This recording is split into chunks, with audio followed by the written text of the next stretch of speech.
Good morning, everyone. I'm Teresa Dufour. And I'm Ryan Christopher. Thanks for joining us this morning. Hopefully you're having a good day. Teresa, I heard you had a fun night last night. Yeah, earlier this week we were at the Pawnee Club over in Waterbury. My husband Brandon was asked to be the guest speaker at the Unico Scholarship Dinner. Unico is the largest Italian-American club society in the country. Okay. So he was the keynote speaker for the scholarship dinner, which was great. So his whole family came out from Lakeville and Canaan to come and support him. And in the middle there, that's Bertha. That's Brandon's great-grandmother, who's going to become a great-great-grandmother in about 4 weeks.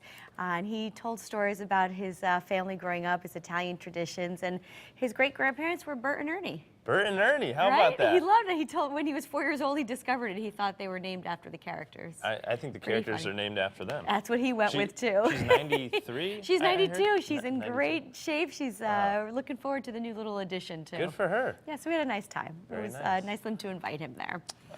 Hey, speaking of Italian, over in the Bender Kitchen today we have the coach George DeMeo. The legendary. Legendary, yes. He's been around for quite some time, so he's going to be showing us some cooking skills. And also, we're talking with Gilbert Gottfried, the comedian. Yeah, he was pretty entertaining. Yeah. Right? So that'll be interesting. Got that voice that you just can't get out of your head. Yeah, we'll see what he has to say coming up later on in the show. All right, we want to say hello to our fan of the day, Kim Gambardella. She's pictured here with her husband, but says, get this, Ryan is her morning boyfriend. Uh-oh. While watching CT Style. Hopefully her hubby doesn't see this. I don't think he'd mind.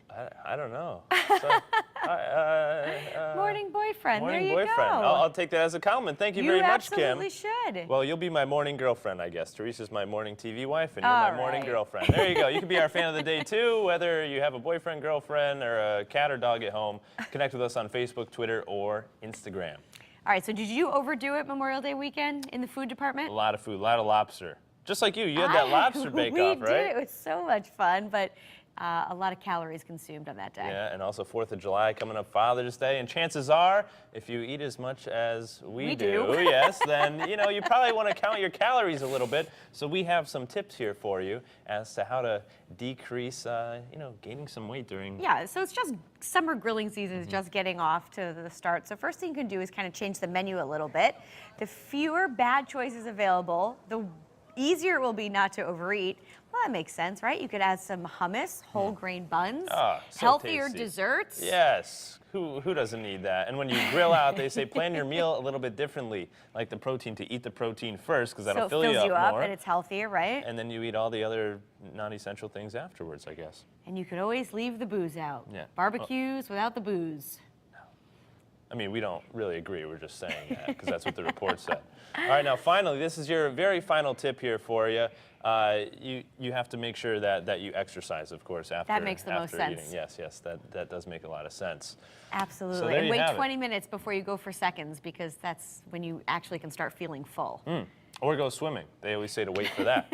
Hey, later on in the show, we're going to be talking to Chef Fabio Viviani, and he's on Bravo's Top Chef, and he's going to be showing us a cool way how to grill your corn on the cob, and he uses mayonnaise, which is We're doing a lot with corn on the cob, and you actually take the corn off the cob. I can't eat the corn on the cob. It gets all in your teeth and nasty. You just don't like it? And what do? You take it, just a knife and cut it off? Yeah, you just cut it, and then you eat it.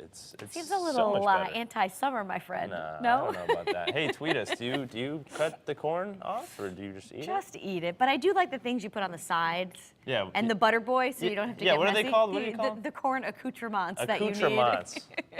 Where do you get these words? Hey, speaking of words, WTF, photobomb, NSFW, we don't really know I what don't know what means. NSFW is. But these are phrases and acronyms that, now are just slang. It's like you're talking in a text message, like IDK. Yeah. Like sometimes LOL, I say that. Hashtag duh. Because apparently now they're going into the Merriam-Webster dictionary. So they're real words now. This is like, that means they're authentic? Apparently so. There's 1,700 words that were added last update, and many of the new entries reflect global language trends that are increasingly digital. Yeah, some editions are more foreboding. Foreboding, yes. Foreboding, what does that mean? Such as colony collapse disorder. Okay. So Is what does that that a new mean? word? Is Hashtag that what does that mean, Teresa? That's the question. I don't know. Well, here you go. The phrase, good thing it's in the teleprompter for us, Rye. The phrase refers to sudden, inexplicable bee colony death, a growing trend that threatens global agriculture.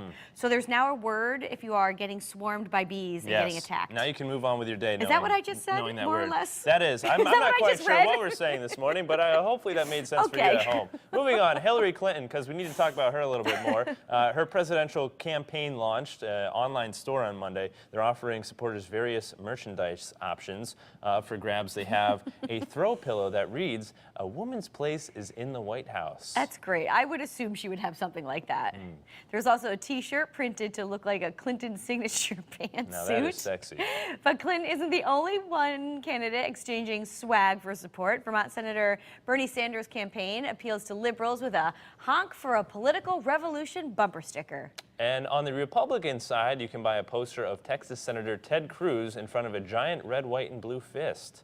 Or you can get Rand Paul supporters birthday card featuring the Kentucky senator, or like me, I got the baby card of Rand Paul for Teresa's baby.